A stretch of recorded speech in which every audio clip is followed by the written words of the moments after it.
নমস্কার, দীপান্বিতার সারাদিন ইউটিউব চ্যানেলের নতুন একটি ভিডিওতে সবাইকে জানাই স্বাগত।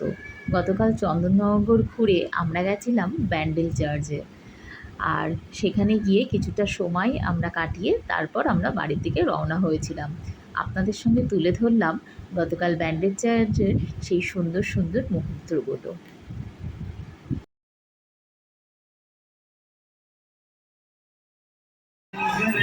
আমরা পৌঁছে গেছি ব্যান্ডেল জংশন, বহু পুরনো শহর, ব্রিটিশ আমলের শহর বলতে যাওয়া যায়। এবার যাচ্ছি আমরা ব্যান্ডেল চার্চ।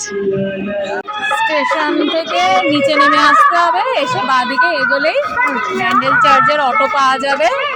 এই যে আমরা অটোতে উঠে যাবো। এবার চলে এলাম সেই ঐতিহাসিক ব্যান্ডেল চার্চের সামনে।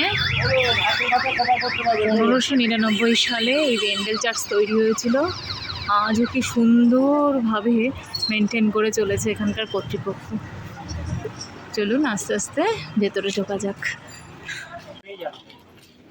ভেতরে ঢুকতেই চোখে পড়বে এমন সব চিত্র যেগুলোকে তুলে রাখা হয়েছে খুব যত্ন সহকারে।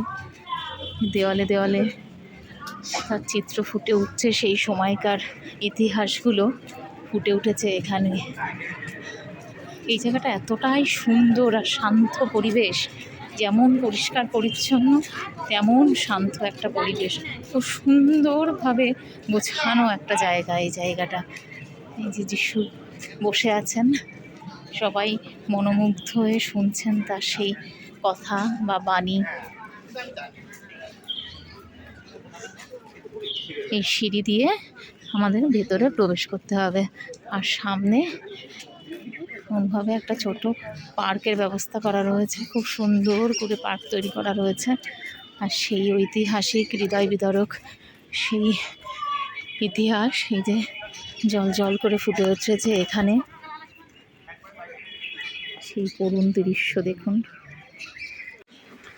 এই যে আমরা ভেতরে প্রবেশ করে গেছি, এবার আস্তে আস্তে এগিয়ে চলেছি।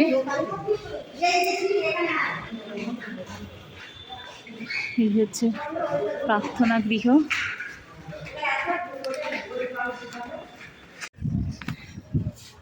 ব্যান্ডেল চার্চের এই হচ্ছে উপরে জায়গা, এটা প্রার্থনা গৃহ।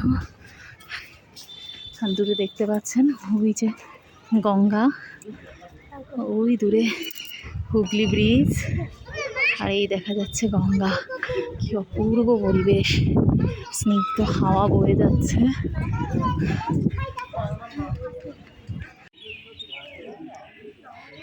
বিহান পুরো খোলা জায়গা পেয়েছে, ছোটাছুটি শুরু করে দিয়েছে। আমরা ভেতরে খুব সুন্দরভাবে ঘুরে চলে এলাম। আর এই সামনে যে পার্কটা, এটা 4:30টার পর বন্ধ হয়ে যায়। যাতে সরু রাস্তাটা হচ্ছে ব্যান্ডেল চার্চের ঠিক পেছনের দিকটা, এটা দিয়ে হেঁটে গেলে নাকি গঙ্গার ওখানটায় যাওয়া যাবে। দেখা যাক কতটা হেঁটে যেতে হয়। আমি প্রথমেই যাচ্ছি। এই যে হেঁটে হেঁটে আমরা এই অবধি এসছি। এইরকম হচ্ছে পেছনটা, অনেকগুলো নৌকা দাঁড়িয়ে আছে, বট গাছ।